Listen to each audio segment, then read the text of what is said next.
Let's dive right into this explainer, shall we? Today, we are building your personalized roadmap to financial independence. You know, we're literally in the middle of a remote work revolution right now. Thanks to the massive explosion of remote opportunities, combined with some absolutely crucial legal protections, more disabled Americans than ever are finding fulfilling ways to earn an income straight from their own living rooms. But okay, before we go any further, we really need to tackle the number one fear head-on. If you're receiving supplemental security income or Social Security disability insurance, you're probably asking yourself, can I actually earn a living from home without losing my vital health care and monthly checks? Well, the short answer is absolutely yes. But you've got to know the rules. Here's our agenda for today's explainer. 1. Remote jobs and entrepreneurship. 2. Telework as an accommodation. 3. Grants and business funding. 4. Working while on SSDI. And 5. Working while on SSI. Consider this your personal roadmap to independence.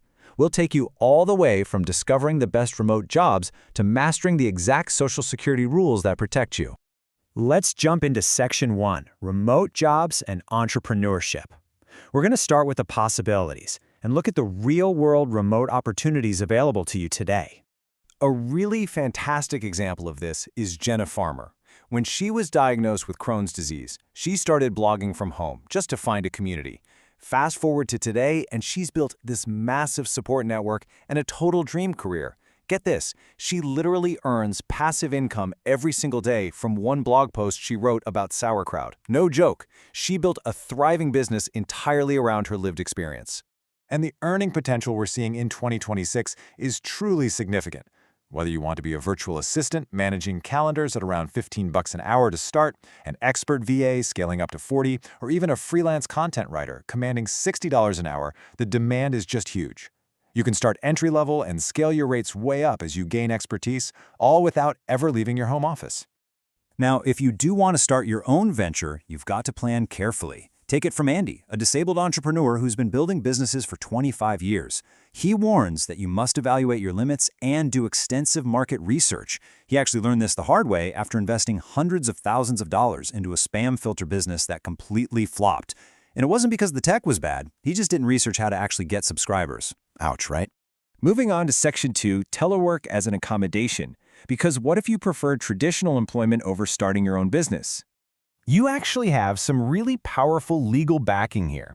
The EEOC clearly states that telework can be a protected, reasonable accommodation under the Americans with Disabilities Act. Basically, if your disability prevents on-site work and working from home doesn't cause the employer undue hardship, they might be legally required to let you do your job remotely. It's not just a perk, it's your right. Let's look at Section 3, Grants and Business Funding. If you are ready to be your own boss, where exactly do you find the cash to start? If you're worried about taking on debt, don't be, because there's free money out there in the form of grants. We're talking smaller $1,000 microgrants from places like Transform, which is perfect for digital ads or a new website, all the way up to $4,000 NAS growth grants for the self-employed. The pro strategy here is to stack these smaller grants together to build your business completely debt-free. In fact, to put that into perspective, if you're a disabled veteran, you can access up to $25,000 in funding through programs like Warrior Rising. These programs are amazing because they accelerate your business growth without you taking on a single loan, and they throw in vital mentorship and coaching along the way. Okay, Section 4, Working while on SSDI. It's time to address the elephant in the room, protecting your benefits. We'll start with Social Security disability insurance. The absolute crucial point here is understanding the fundamental difference between the two major programs. SSDI uses a hard earnings limit, meaning if you earn literally $1 over the limit, your benefits could be suspended. SSI, on the other hand, uses a gradual formula, where your check just slowly reduces as you earn more. Now, Social Security actually wants to help you test the waters of working. So for SSDI recipients, they offer a 9-month trial work period. For those 9 months, you can earn an unlimited amount of money and you'll still keep your full SSDI check. After that, you enter a 36-month extended period of eligibility, where your check is only suspended in the specific months your income actually crosses the limit. So what is that hard limit? It's called Substantial Gainful Activity, or SGA.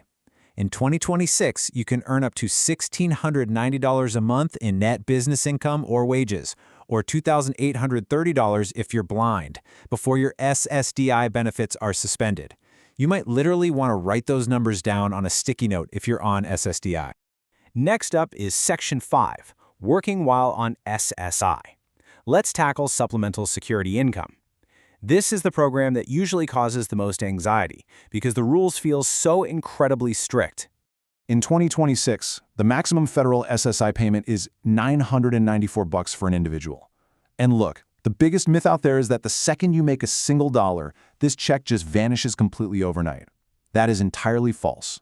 Let's simplify the math so you can see how it actually works. Social Security excludes the first $85 of your earnings right off the bat. Then, they only count exactly half of what's left against your check.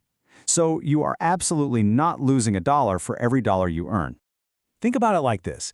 If you bring in a $1,000 paycheck, after that $85 exclusion, only about $457 is counted against your SSI. Sure, your SSI drops to around $536, but when you combine that with your new paycheck, you're bringing home over $1,500 total. Working almost always leaves you better off financially. Oh, and it gets even better. You have secret weapons like the PASS program. This lets you set aside income specifically to start a business or buy equipment, and that money won't count against your SSI limits at all.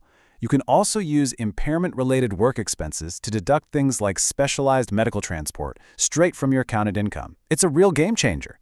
But wait, what about your health coverage? That's usually the scariest part, right? Well, under a provision called Section 1619B, you can usually keep your Medicaid even if your earnings push your SSI cash check all the way down to zero. You just have to keep your overall income below your specific state's threshold. There is a catch with SSI, though. The strict $2,000 limit on resources in your bank account. To avoid hitting this wall when your business starts making real money, our entrepreneur friend Andy highly recommends forming a corporation. It's a great strategy because it allows the business to hold the money safely while you strictly regulate the personal salary you pay yourself. Finally, please don't feel like you have to navigate all of this alone. Connect with the SSA's Ticket to Work program. They give you free job search assistance, vocational training, and, maybe the best part of all, they completely pause your medical reviews while you're making progress toward your employment goals. So we've covered a ton of ground today. With your legal rights clear, the math completely demystified, and your benefits protected, the remote work world is wide open for you. I'm going to leave you with this. What unique skills do you have that could launch your own roadmap to independence from home today?